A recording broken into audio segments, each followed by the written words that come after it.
Hello and welcome to episode 3 of Roadmap to Writing. I'm author Jennifer Jenkins, and today's episode is all about how to world build like a historian. Buckle up and let's take a drive.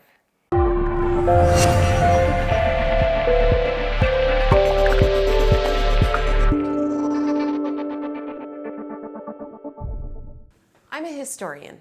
I got my degree in history and secondary education. I'm fascinated with how civilizations function. And it actually took me quite a while to realize that the elements of civilization that I had studied throughout college actually really applied to the fictitious worlds that I was building in my writings. So to teach this segment, I'd like to approach it as a historian and divide world building into 3 distinct sections. Number 1, what are the physical elements that make up this world? Basically what we're asking here are, why are people congregated in this area? The first thing you need to consider here is climate. Climate impacts the movement of herds and animals that might be used for meat or wool or other byproducts, as well as agriculture, food. So if you're, and how does that impact cuisine? So if your world or this particular town or village is located near a large body of water, there's a good chance fish would be a staple in their diet as a source of protein. You also need to consider water in general, or just what it takes to make the people in your world flourish. What do they need to survive? What are their physiological needs? Do they need water? Maybe they don't. And in that case, a desert people would work. Or do they need something else, some sort of special nectar that is only grown from these certain trees that are in this one region? See, there's a lot of things that you can a lot of ideas and ways to be creative when it comes to climate, food source, and agriculture. Other things, minerals. What kinds of resources do they have? What are their homes made of? If they're made of log cabins and you're in, by the ocean where there's not a lot of pine trees, then you might have a problem there. Are they adobe huts? Do they have woven palms or for roofs? What kind of structures are built there? And those structures should be dependent upon the resources available to the people. Also, is it a defensible position? Often you hear about cities that are built on hills or on the top of mountains or in some area that is remote and hard to reach that requires a moat or something else because people need to defend themselves. I just recently went on a trip where we traveled by boat through these red rock canyons of Lake Powell, and we went into this one canyon called Forgotten Canyon and had to hike quite high up to these rebuilt, restored Anasazi homes that were high in the cliffs. And the reason for that is because it was defensible. It's a lot easier to defend yourself if you're have a good position. And then considering the geography, you also might want to take a lighter side to things. What do they do for fun? Consider our world.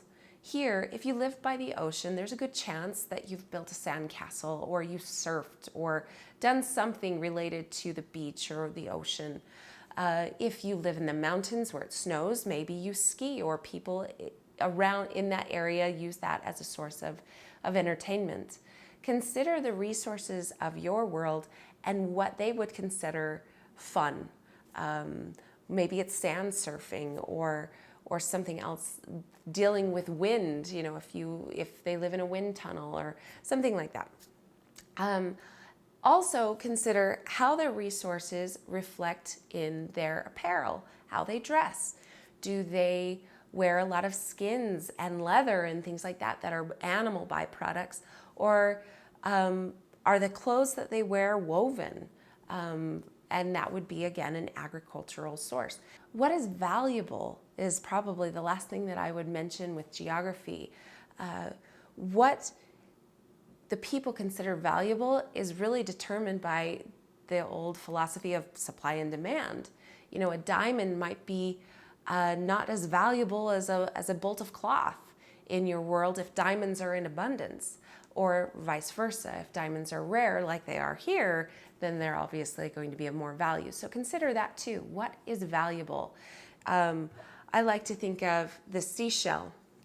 If your world, if this city or this location that most of your book takes place in exists in like high in a remote forest location that is very far away from any form of ocean, a shell would be very valuable, right? So that's just a good example. The second element of world building you should consider as you're writing is the culture of the population. The term culture can be defined by lots of different things: education, art, language, writing, technology, and jobs that are often a product of technology, religion, belief systems, traditions. All of those things make up the culture of a civilization. If there is magic in your world, then that will impact culture as well. I will be doing a full episode just on building magic systems, so I'm not going to go into great detail about it, but just for now, knowing who wields magic, if that is the case, and how they're viewed in society. Are they feared? Are they accepted? Are they rare? Are they common? These are different elements that play into the culture of a population. Another thing that you should consider is race. What kind of diversity exists in your world? And how do people treat each other? Are there prejudices that exist? Are there language barriers?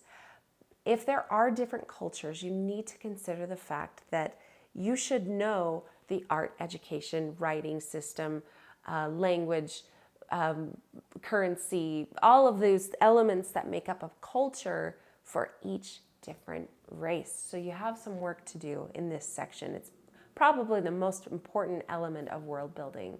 So good luck. The last element of world building that I'll discuss in this episode is all about power. Who has it? How is that power divided? And how is it inherited? Is it something that is inherited through the vote, more like a democracy? Is it something that is inherited from religion, like a theocracy? Is it something that it's inherited through birth, like a monarchy? Or is it something that's taken, like an autocracy or a dictatorship? Once you know what kind of government you're dealing with, you then can ask yourself the question, how does that government influence my character and my plot? Remember, our job is to make life difficult for our character. And so consider your plot and what type of government would support that plot best. What type of government would make what your character wants more than anything else very difficult to achieve? Also consider, is there equality among races?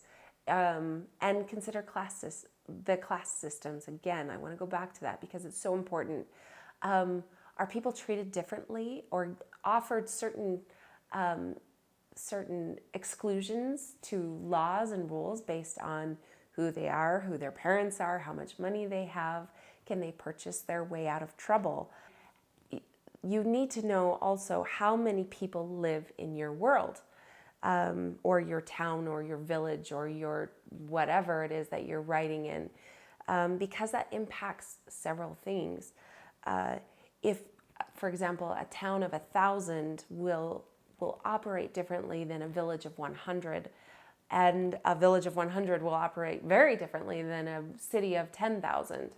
So it's going to feel different. Usually in larger cities, there is less wilderness and more government. So equate more people, more government as you are planning your world and your culture, the culture of your people. Thank you so much for joining me on this episode of Roadmap to Writing.